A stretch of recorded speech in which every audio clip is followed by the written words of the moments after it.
Hi everyone, Delicia here with Mary Jara and Ameriguayas. Hi, everyone. Today we are going to talk about Latina Equal Pay Day. As Latinas in the US, we feel like this is a very important topic that we're briefly going to talk about and just to give you some facts and why it's important to advocate for yourself when negotiating and just making sure that we're supporting legislation that supports minimizing and closing that pay gap.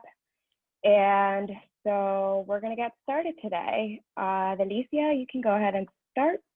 Do you have anything? Yes. I love this topic of Latina Equal Pay Day because it highlights, specifically in Latino culture and in the context of the US, how the Latina woman is vastly underrepresented in the workforce, in academia, in all spaces, and also undervalued when it comes to dollars when you're advocating for yourself and negotiating your salary. So we're going to hit you with some facts in a minute about what that means and what that actually looks like to the white man's dollar.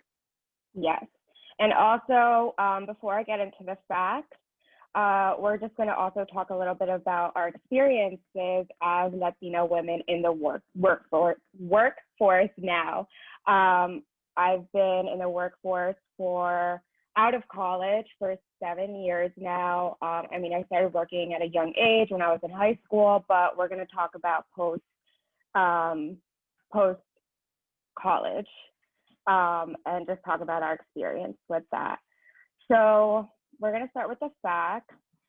So a Latina woman earns 55 cents to a dollar of a non-Latinx white man, mediocre white man. We have to add that word there. And so in 1989, the pay gap was 52 cents to a dollar. So now we're in 2020, and if you calculate the increase, it's a joke. It's a penny for every decade over the last 30 years. So now we're at 55 cents in 2020 to a dollar of a white man's earnings, and 30 years ago, it was 52 cents. So the next fact is that Latinas would have to work until the age of 92 to make what a non-Latinx white man will make at the age of 60. Guess? That's literally 30-year difference. Yes, that's a 32-year difference. We have to be in the workforce 32 more years to earn as much as they do. And we most likely work harder. Again, this is a mediocre white man we're talking about. We don't play over here. Yes, we don't play around here. No, we do not.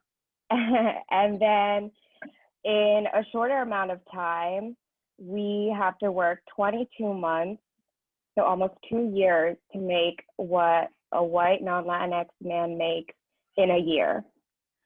And so just some other facts regarding Latinas and in the workforce during this pandemic. They are a majority and a large percentage of the frontline workers. Mm-hmm. So, we put ourselves out there, we work hard, and we're not compensated for it. We're not compensated for our worth. And that's what we're going to discuss. And then we are going to get into our experiences in a little bit. So just some of the things that we can do to close that pay gap is to vote for candidates who are voting in bills and legislation that work in our interest, right? So right now we have the Paycheck Fairness Act. And so you want to do your research on candidates who are trying to push for that. Currently in New Jersey, Governor Murphy has made some small steps I would say to close that pay gap, to make the minimum wage $15. It's a slow process. It'll be $15 by 2024. So it's moving slowly. I honestly think that they should start that now, but beggars can't be choosers, I guess. And so, yeah, those are just some of the things that we can do in terms of closing the pay gap and, of course, advocating for ourselves. Mm-hmm. Yeah, absolutely. I think in the work that I do with students and career coaching, one of the biggest things is salary negotiation and figuring out not only arming yourself with the tools to how to say it in a meeting and the logistics behind that, but also doing the internal work of self-worth and that you are worthy of whatever you're going to ask for as it relates to money, as it relates to anything in life, college, career, academia or sports or in a relationship, right? You are worthy of what you desire and what you want. And it's a matter of doing that. And that goes back to our programming and our colonial mentality of how we grew up in the US, and we're immigrant daughters. So we bring that colonial past from Paraguay, from our ancestors in South America. And I bring it to that a little bit academically because it's, and also self reflection, because that has a lot to do with how we operate in the US, because we operate under the slave industrial complex, which puts brown and black bodies under this servitude, right? That you're in an indentured service or an indentured servant. So the viewpoint is that we are in of service and should be paid less or no money for that service, right? That's part of the slave industrial complex mentality that exists. So that is deeply entrenched in our systems, in our schools, in the institutions that we navigate.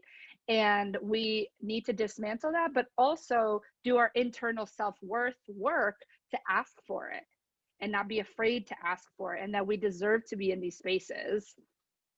Yeah, I think that's super important to do the work, and it's a lot of things all at once. It's kind of doing the work and knowing our history and why we don't feel like sometimes we deserve what we're actually worth.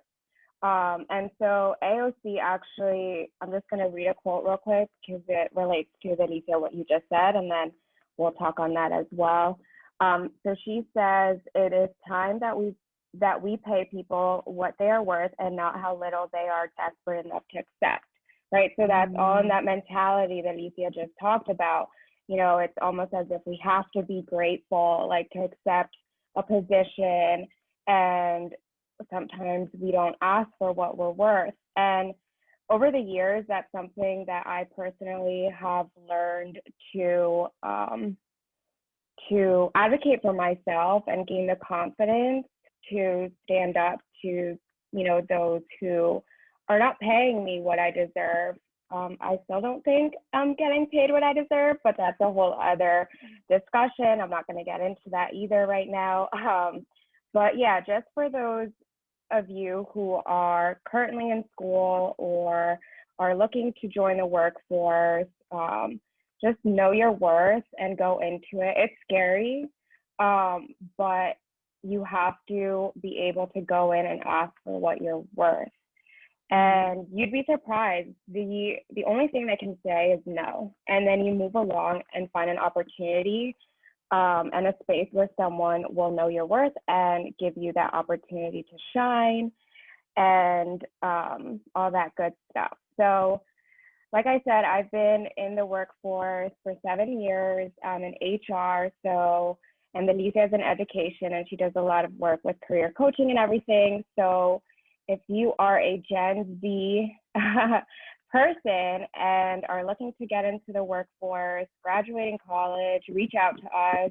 We're more than happy to help you with negotiating or just anything related to advocating for yourself and gaining that confidence to do so.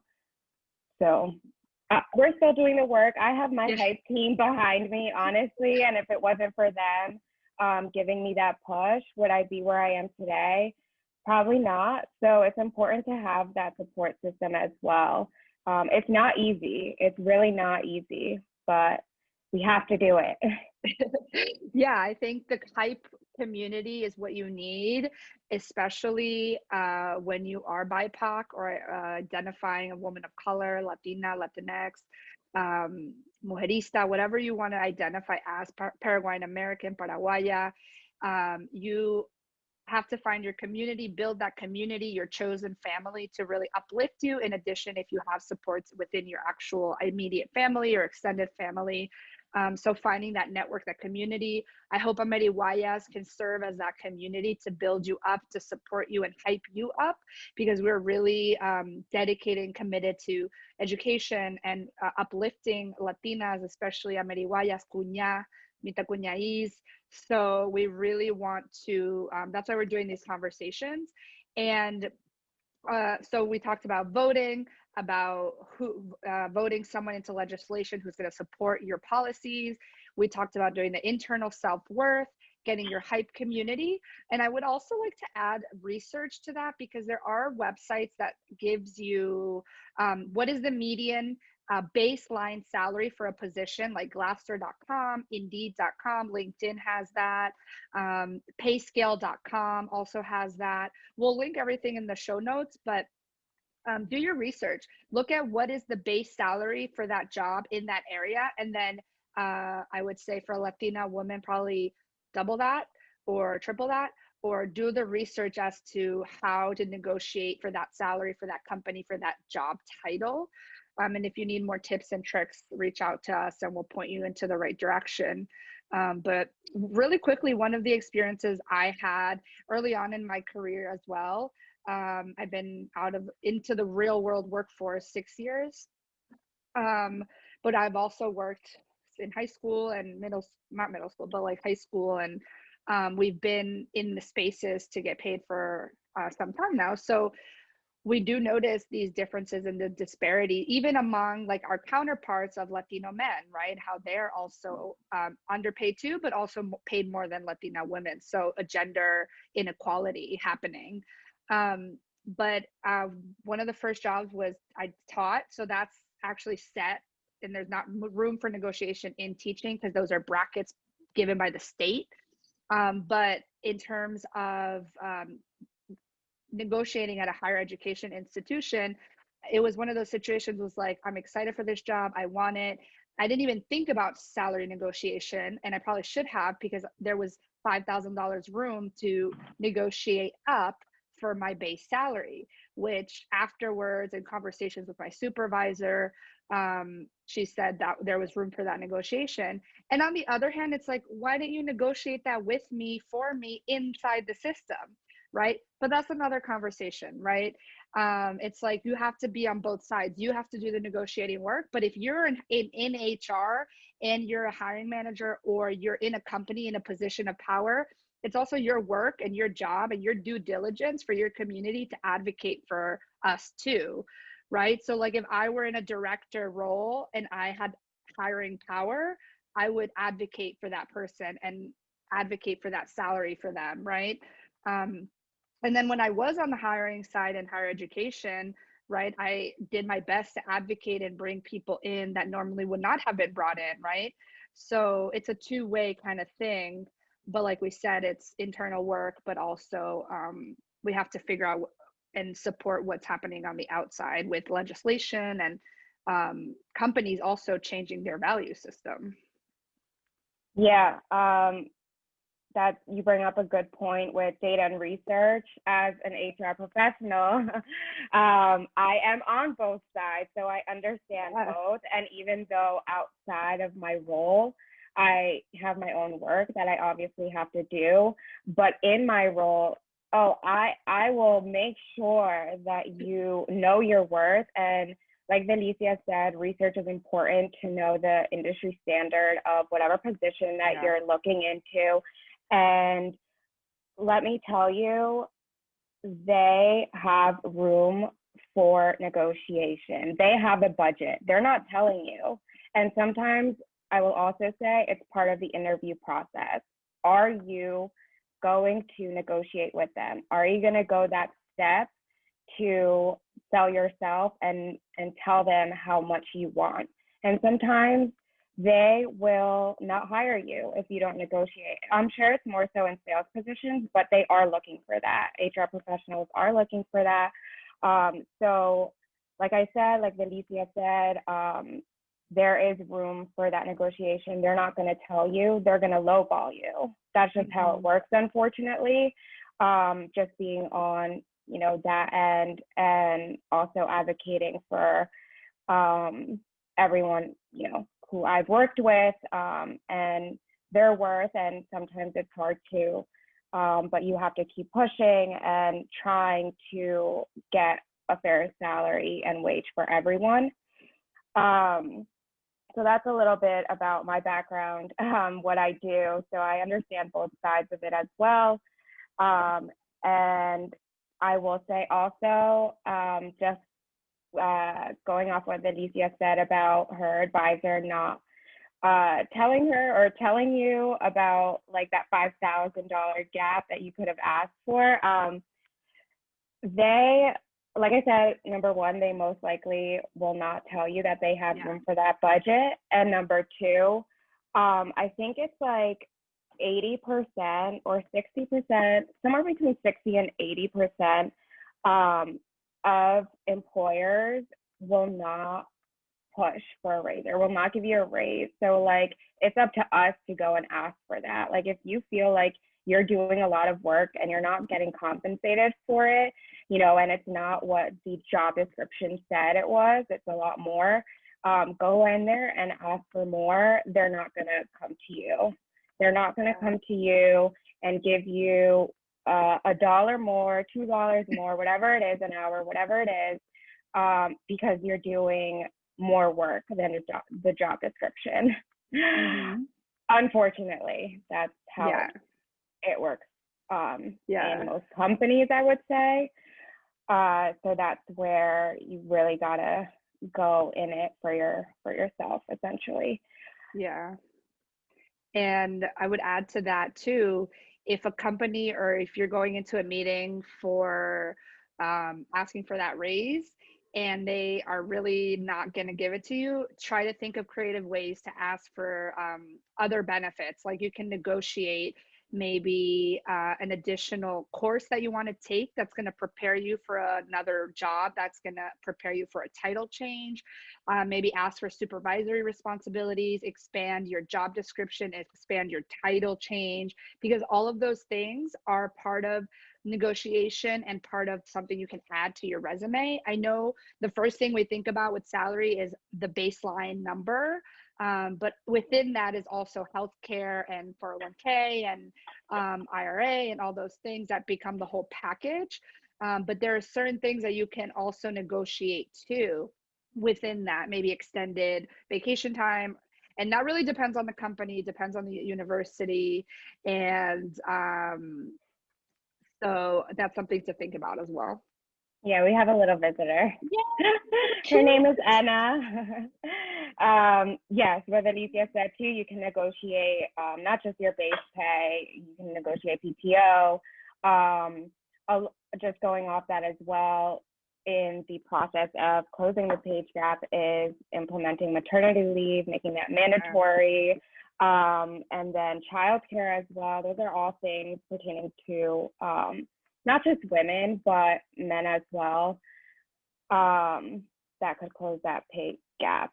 So adding to what Valicia said, when you're in the review, like when you're getting a review, ask for educational, like an educational stipend for them to pay for a certificate, for a membership. My employer pays for my SURE membership, for example, and they've paid for courses over the years for me to take and develop in my role.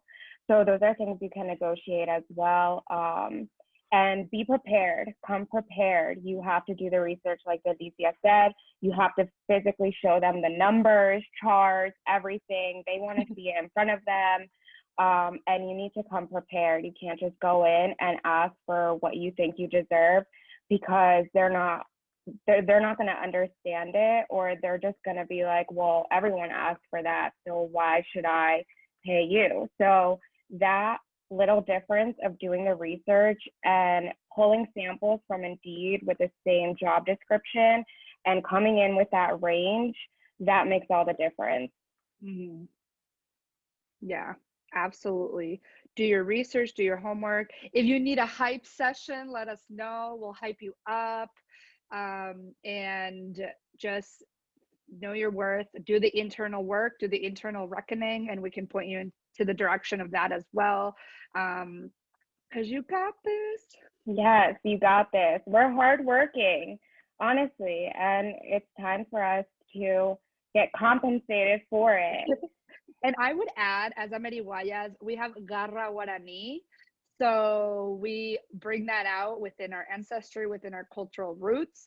So I think we need to pull on our ancestors when we come into those rooms as well. Be like, come with me, please. Yes, absolutely. Gotta have all that good energy. Yes. So again, today is all about Equal Pay Day. Take some time to reflect on where you can negotiate more, negotiate up, do some internal reflections. Let us know what resonates with you and leave your comments. Send us a DM. We're here for you, or send us an email, however you like to communicate. And I hope you like this one. KUñA, you guys can do it. We're here Yes. for you. Ameriguayas.